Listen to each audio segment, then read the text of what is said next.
কোনো কিছুই অতিরিক্ত ভালো না। যেমন আপনি অতিরিক্ত ভালোবাসলে সহজেই দুঃখ পাবেন, অতিরিক্ত গুরুত্ব দিলে গ্যারান্টিড ফেলা ফেলা পাবেন, অতিরিক্ত বিশ্বাসে বিশ্বাসঘাতকতায় জুটবে কপালে, অতিরিক্ত সহজলভ্য হলে সর্বদা মূল্যহীন হবে, আর অতিরিক্ত ভালো হলে সবার কাছে ব্যবহৃত হবে। অতিরিক্ত সহজ সরল হলে এই গোলকে আপনি একটার পর একটা ধাঁধা পাবেন। অতিরিক্ত নরম হলে আপনাকে ঘাসের মতন মারিয়ে দেওয়া হবে। অতিরিক্ত মিশুকে হলে ব্যক্তিত্বহীন হবে। আসলে পরিমাণ জানাটা ভীষণ জরুরি, বুঝলেন?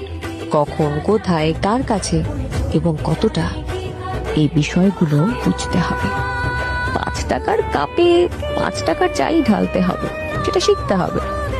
নয়তো টাকা এবং চায়ের অপচয় সেটা কাপ করছে না, সেটা করছেন আপনি।